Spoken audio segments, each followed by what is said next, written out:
All right. We are back in beautiful Belmar, New Jersey, at the Grit Won't Quit podcast studio, powered by Wingman. We have a very special guest on. We have Kurt on today. Kurt has his own podcast. He had me on as a guest a few weeks ago, and I said it's time to return the favor. So let's get you on here. So, Kurt, what's going on? Hey, Tom. Nice to see you. Thanks for having me on, my friend. Yeah, good to see you again. Nice to see you. Yeah. So, you have a podcast. How long have you had a podcast? This current one's running just about a couple of years now. A Core Energy Experience. Yeah. So, what got you into the podcast game? I've been a guest on podcasting for quite some time. I've been a speaker about the core energy dynamics and what that is through different communities in front of entrepreneurs, C-suite, athletes, just a complete blanket of where it can come out. And it was time for me to come on as a host to bring on different people of all walks of life and let them explain away, as you did, a little bit about yourselves. And then we end up unraveling what core energy is about. And just naturally so. I don't have to really speak it because the guests end up doing it themselves. The guests end up telling the story for you. Yeah, so they do. You ask a couple of good questions and let them go. You bet. You know, that's what I love about podcasting. I get guests on that have great stories about grit and the entrepreneurial hustle, and they tell the stories. But I think it's good so that people could hear it. I always say, when you hear somebody else say that they did something, you're like, I could do that. That guy's no different than me. He puts his pants on the same way in the morning as I do. So it makes you kind of believe that you can do it. So I think some of these stories, for me, it's inspiring because I hear other people say what they've done, and you're like, I could do that. Yeah, we're very interesting creatures, as you well know. We're very resilient. We can come back from things that we never think we can. That inner critic comes in and all that judgment.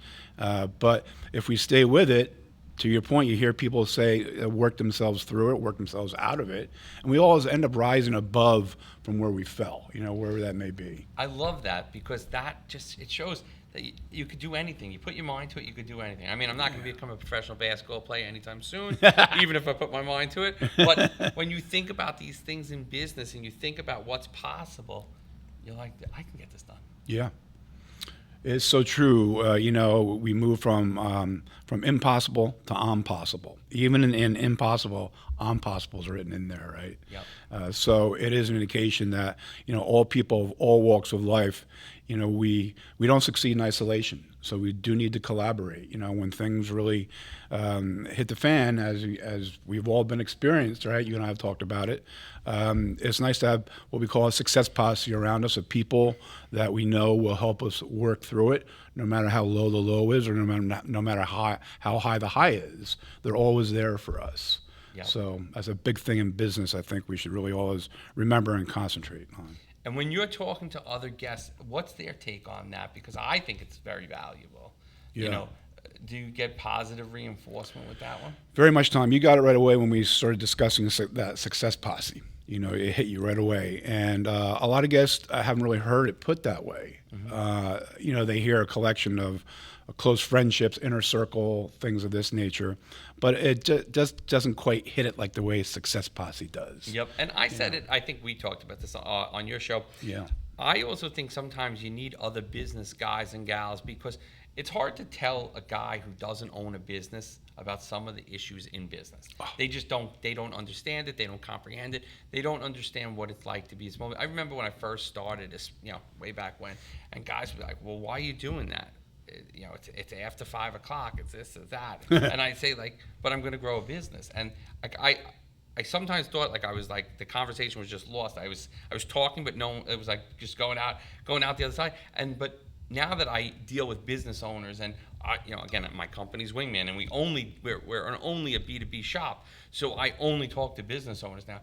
They think the same way I do, and they think it's absolutely normal. So when I was talking to friends of mine who just were W-2 employees, and there's nothing wrong with that, they just didn't understand it. So when you start talking in a circle of people that understand it, to your success posse, they get it. Yes, and within that success posse, we start with this way as a team, an organization. Now we're stepping up a little bit. So it is going from the me to the we to the us. and in organizations and businesses is very important for that. And as you identify, we talked about it briefly when you were on my podcast and show that the C-levels are recognizing now is really important for them to come down themselves and speak with the mid-managers, and the mid-managers also come down and speak to the new employees that are coming on or being onboarded or how it might be. Because when we come from the top down, you know how much more effective that is. Certainly, if people are just stepping into a new business, they're very nervous, they're anxious, all sorts of things start to pop in. But if the C-level suite engages them in some way, some fashion, that leaves some tension there. And same thing with mid-management, So hopefully we're all coming together more as one than being so segregated. It's beneficial if that happens because everybody kind of starts marching to the same drum. Right, you get into your flow. Like we all start with a zone. Like Tom, you have your zone, I have my zone, etc. And then we start to come together. Tom and Kirk come together. We start seeing what the vision of the company and how that might be, and then we all start to engage. So it's really a flow of everyone together that we're looking for. Yep, and that a stronger pack goes out. Absolutely, yeah. I even see that right now. We have, I have a couple franchisees, as you know, and I have a couple of, reps that do new business development for me, and I put them all in a group chat a couple weeks ago. And at first I was like, am I doing the right thing? Is this gonna backfire on me? But they like it. I love it. Yeah, they like it. And one of the guys said, I'm glad that you put us in that group chat. So and so said this, and it made me realize that this was possible, and I hadn't thought about it this way. And at first I was like, am I crossing paths that I don't like? Like, do I want to put people in a group chat that are competing with each other and that are also independent, franchisees? And I was like, let me just try it. Worst comes to worst, nothing. There's no posts in it, and we just move on. Well, they're using it every day now. Yeah, isn't that fabulous? And they're motivating it. One guy's putting in like one of those memes every day, like an inspirational meme. Yeah. Someone said, I spoke to this type business, and this was the outcome. And the other guy says, I thought about this, but I didn't know that was possible. Thanks for. It went better than I thought. It's so interesting. So to your point that you're sort of back and forth about it. Naturally so, right? But remember, whatever was going to happen, it was going to be growth.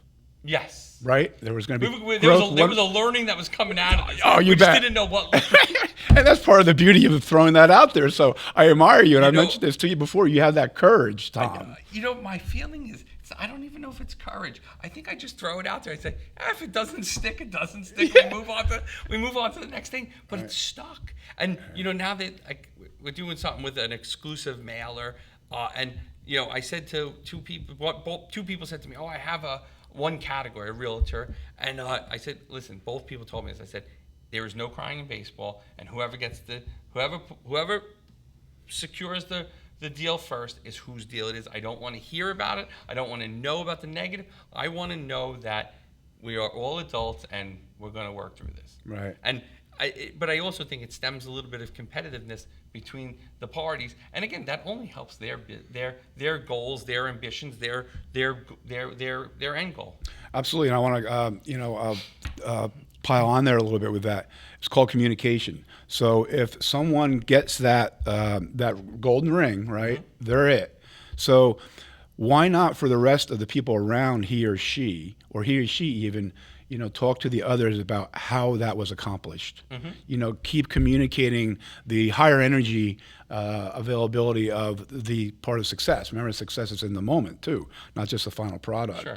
So I always push out, communicate your successes, communicate your failures. Just, communicate. Failure is part of it. Yeah, absolutely. And it's so interesting. Failures in a way bring us closer than the wins do sometimes, Yes. because back to that one who's got it and all the others don't, the energy drips a little bit from them, or maybe they push back about going and talking to them intimately about things because now they've done something they haven't. You know what I mean? All that the simple inner critic comes in, and we shouldn't do that. Yep, and also I think that everybody learns Everybody has a perception, no matter where you are. If you're looking at that restaurant across the they do this, and every person in business thinks, they have a perception before they even know the facts. Right. So when you start hearing in the group chat, all the realness, it really shows you like, oh shit, this isn't as easy as this person, what I perceived about this person, or Yeah. this person is hustling and they're doing this and this. So it just gives you that much more to understanding people. It does. And, communicating when it's the most difficult is the best time to do it, because we learn a lot about the subject matter. We learn a tremendous amount about ourselves, as importantly, and about the other person. So I just want to mention an exercise when we're talking with group chats and whatnot. People will tend to talk over one another. So I use an exercise called the open and closed cup. You ever heard of it? No, but can you explain? Yeah, sure. So if say we're at a table here, there's 10 of us sitting around. We're just discussing a hard subject matter, and it becomes a little crowded with conversation. People speaking over one another. Everyone has a cup. You get a cup, put it in front of you, and you have something to cover the cup over with. So everyone does that. Now everyone's cup is covered. One person opens their cup, speaks for about roughly 3 minutes or so about the subject matter, closes it, others can take notes, and then you move around the table that way. Therefore, everyone has spoken their piece for 3 minutes, and they have questions, and then you can start working there again without the interference of the run on about the gab. Okay. Yeah, the too much. And you find that that's helpful? Extremely helpful. People calm down. That's Yep. one of the things. In a group text, how do you get that? Same thing in a group. You trust the group text that's going to be that way, and time it, and it works. It's very, very efficient. People come out feeling better about themselves, not feeling so under attack, so to speak. There's more of that. Now we have gone from the me to the we to the us is coming in now. Yeah. So it's again that collaborative under all circumstances. But with the part of communication, this, the strongest means of communication is our listening. Yes. So that's part of the deal of the open and closed cup. Be a good listener. You need to listen first before you can formulate your proper understanding of what the business might need or not need. Take that conscious choice before we go and start to overtalk other people. Sure. That's a great way to put it, so that no one, so that people understand each other's point of view, value what everyone's saying, and you don't have somebody that's just kind of being a bully there. Yeah, you being the professional that you are, hit it right away when you said value. Everyone has value. Everybody has value. And it just comes out differently, and that's where the discrepancies may lie, because it's not worded properly. Well, we have to be careful there, too, the way we word things. And everybody communicates a little bit differently. Absolutely, absolutely. And, we're starting to do away with some judgment is starting to dissipate a bit. I don't know if you're seeing it with organizations you're with, but certainly the people that I am working with and around, we're seeing less judgment. I think people are tired of it. Yep. And again, everyone's entitled to their opinion. 100%. It might not be we might not agree on that opinion, but what makes you're allowed to have your opinion. Yeah, we don't have to agree. In fact, disagreeing and having different thought subjects about the same matter is growth there too. Yep, as long as people are respectful. Again, 100%. and again, this isn't a political conversation, but I hate when people are so opinionated, one side or the other, about how one person's so stupid or so this or so that, or they don't know what they're talking about. But meanwhile, they weren't elected into this position either in any way, shape, form, depending. It could be local government, it could be big government. Right. But again, if you don't like that, the next election, if it's at the school board, if it's at the governor level, if it's at the bigger level than that, you're entitled to, run for government, run for local office, and vote for different candidates. Please do. Yeah. I that's one thing that I find annoying, is when people are so opinionated on one side or the other about it. Yeah, they're closed out. They're closed. And again, there's two sides to every story. And I always say, I've said this for years, you don't know what's going on in Wall Township. Nevertheless, at the county level, nevertheless at the state level, nevertheless at any other level. Oh my gosh, yeah. So So that's much. the problem. Yeah. You said a mouthful right there. Start with down at the bottom at the local, and then, good luck getting up to the state quicker than you think. It's not going to happen. It's a grind. It's work. It's a process. Yes. Yeah. Exactly. So that is, I think important for people to understand when they're thinking about this kind of stuff, is understanding that everyone's got an opinion. And again, as long as people don't get arrogant about it, That's right. You love to hear. good opinions can also form different thoughts. 100%. And when we speak to one another, we have to remember one thing before we start to get too gabby, or we jump quick to thought to put it into action and speech, is that would you like to be spoken to the way we're about ready to speak to someone else? That's a really good way to think about it. You know? But that takes that pause, that conscious pause, that we're all learning still how to do that. And things move so fast now, as you know, Yep. in the business world. And then you got those keyboard warriors who just, Bing, and they don't even think through it. But I think I believe when people think through that, and and again, that's when you get up from your computer, you go get something to drink, you go, talk to a colleague, you go over to Andrew's office and say, and you kind of just let it go, and then you come back and write the email, and it's not, different. It's a lot different. It's going to be different. Because again, in the heat of the moment, you're firing those keys, you're hitting those keys so hard, but afterwards you realize that's not the right answer. That's not the way you want to be portrayed, and it's not going to get the desired result. That's right. So you're talking about that quick energy, right? Yep. So emotions are energy, Yep. and they're in action. Yep.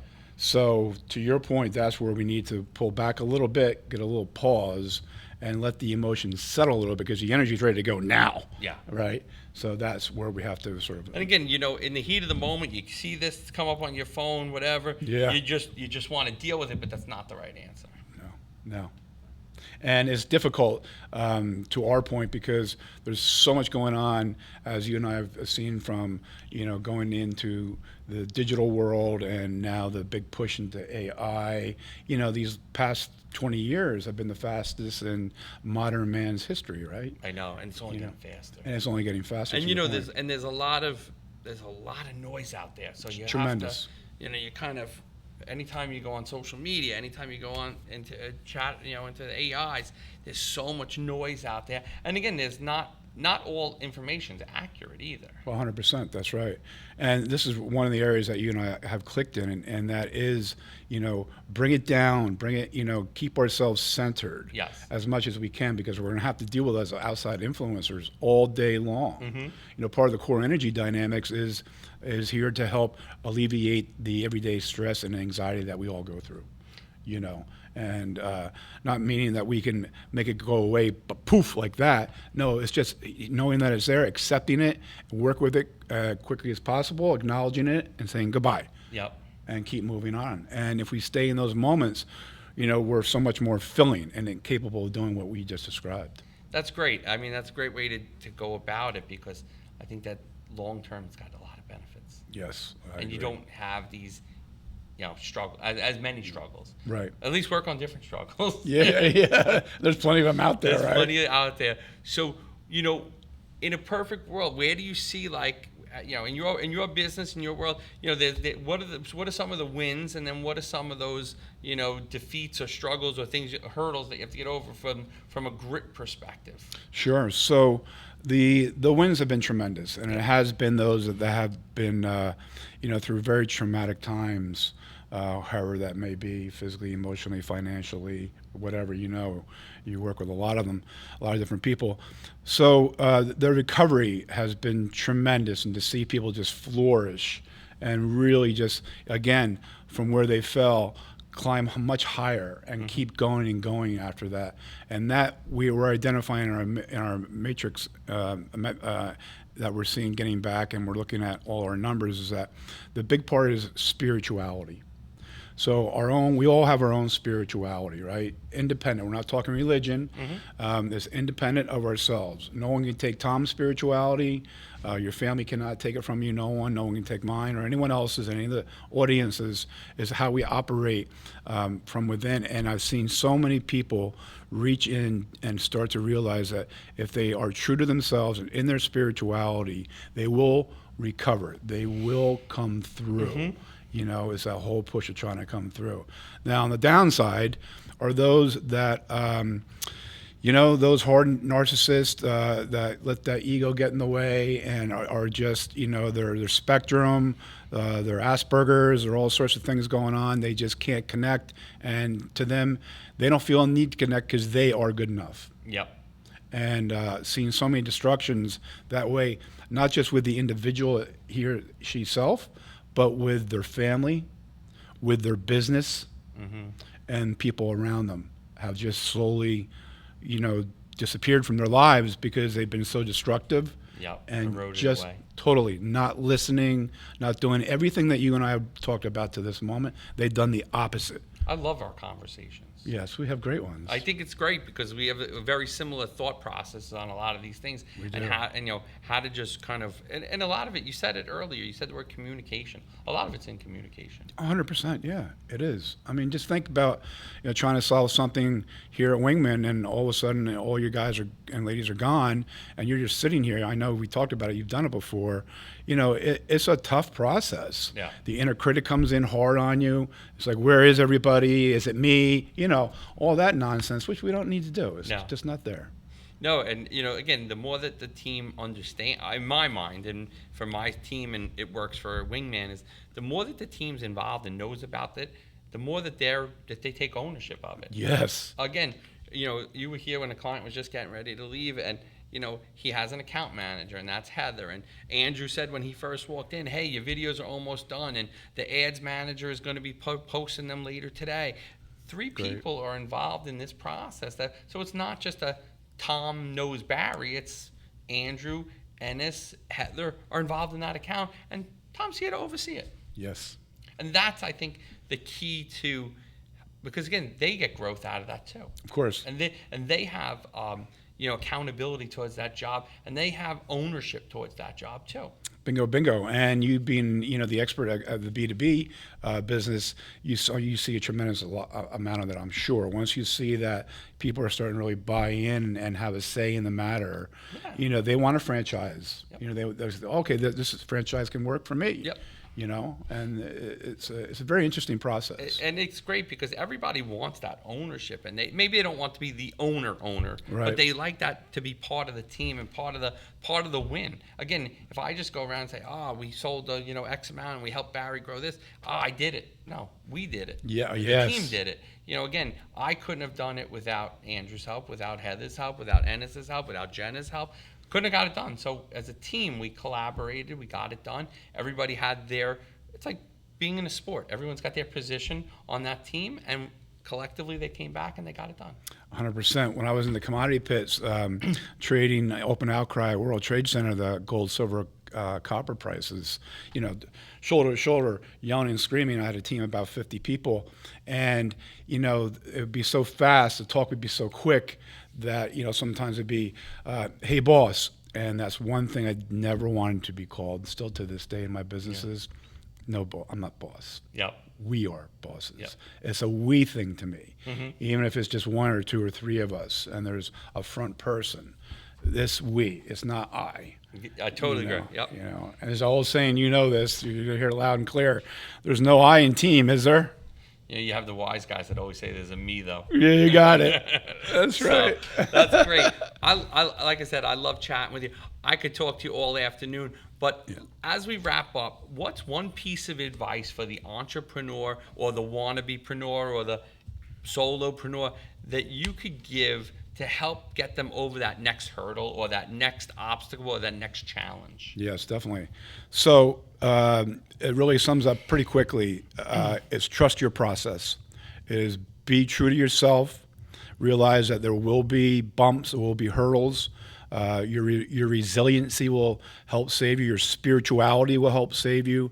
And again, surround yourself ASAP with people that you truly believe in, and they truly believe in you and will help support you at all costs, at all time, and your business will thrive. I love it. Thank you for coming in today. As we wrap up, let people know where they can find you. Yeah, thanks for having me, Tom. It was great. Love you, and I'm going to have you back on the pod up there it. again soon. That's a great place to do your recordings, too. Yeah. And I have a couple ideas for us up there, All right, but cool. we'll discuss that another time. So I can be found on YouTube, Core Energy Experience. Instagram is Core Energy Kurt. Facebook, LinkedIn is my name, Kurt Bruckmann. And we're also on Spotify and Apple Podcast under Core Energy Experience. And you could listen to Tom Mirabella on the podcast I was on as a guest, like I say, about 6 weeks ago. Yes. Thanks for coming on Grit Won't Quit. This was a great chat. I really do enjoy, like I said, talking to you. And I wish you nothing but the best. Always and back at you, Tom. Thank you. You're a beautiful man. Have a great day. Thank you. You as well.